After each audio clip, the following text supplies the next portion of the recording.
3 महीने बाद दिल्ली। आरव अब एक मशहूर डॉक्यूमेंट्री फिल्म मेकर बन चुका था। उसकी फिल्म शापित हवेली ने लाखों व्यूज पाए थे, लेकिन नेहा को कुछ अजीब लग रहा था। वो बोली,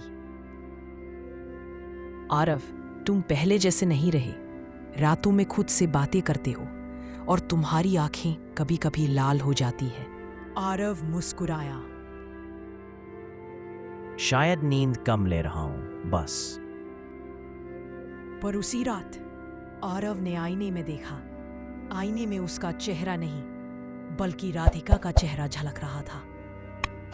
आईना खुद ब खुद बोला,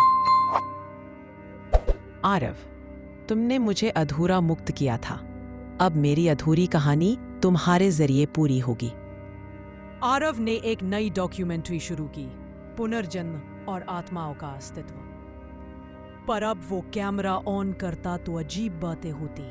रिकॉर्डिंग में परछाइयां, खुद से चलती चीजें और कभी कभी एक महिला की आवाज। आरव, मुझे याद है वो रात नेहा ने जब फुटेज देखी तो डर से कांप उठी। हर वीडियो के बैकग्राउंड में आरव की परछाई के पीछे दूसरी परछाई भी थी। वो बोली, आरव, ये राधिका की परछाई है। आरव ने मुस्कुराकर कहा, वो मुझसे दूर नहीं रह सकती। अब हम एक हैं। नेहा को शक हुआ कि आरव पर किसी आत्मा का कब्जा है। वो बाबा माधव दास के पास गई। बाबा बोले, मैंने चेतावनी दी थी। आत्मा को पूरी मुक्ति नहीं मिली थी। आरव की नसों में वही खून बहता है जिसने उसे मारा था। अब वह आत्मा बदला लेगी और हवेली फिर जागेगी। नेहा रो पड़ी। उसे बचाने का कोई तरीका है क्या? बाबा ने एक लाल धागा और ताबीज दिया। अगर आत्मा पूरी तरह उसके शरीर में समा गई तो उसे रोकना असंभव होगा। सूर्योदय से पहले हवेली में जाकर मंत्र पढ़ना होगा, वरना आरव हमेशा के लिए खो जाएगा।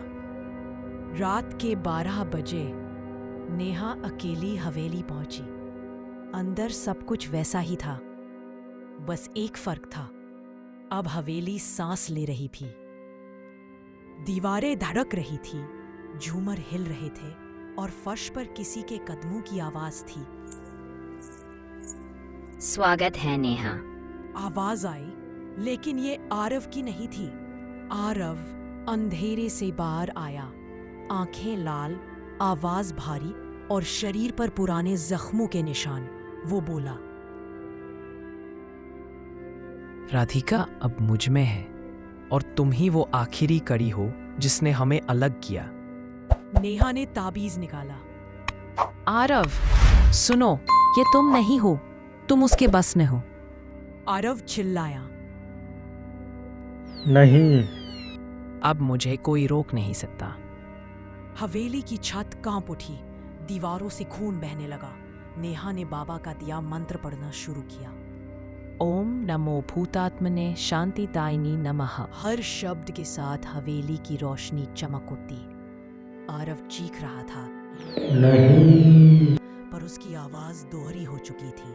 एक आरव की, दूसरी राधिका की। राधिका की आत्मा बोली, मैं सिर्फ न्याय चाहती थी, पर अब मैं अमर होना चाहती हूँ। नेहा ने कांपते हाथों से ताबीज उसके सीने पर रख दिया। अचानक पूरा कमरा आग की लपटों में घिर गया। राधिका की चीख गूंजी। सूरज की पहली किरण हवेली पर पड़ी। नेहा ने आंखें खोली। सब शांत था। उसकी नब्ज चल रही थी।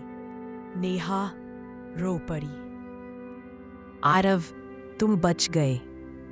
आरव धीरे धीरे उठा। सब खत्म हो गया। वो चली गई। वे दोनों हवेली से बाहर निकले, पर जैसे ही नेहा ने मुड़कर हवेली की खिड़की देखी, वहां एक औरत खड़ी थी, सफेद साड़ी में मुस्कुराती हुई। 2 साल बाद नेहा ने आरव की कहानी पर एक किताब लिखी। लॉन्च इवेंट में आरव भी मौजूद था।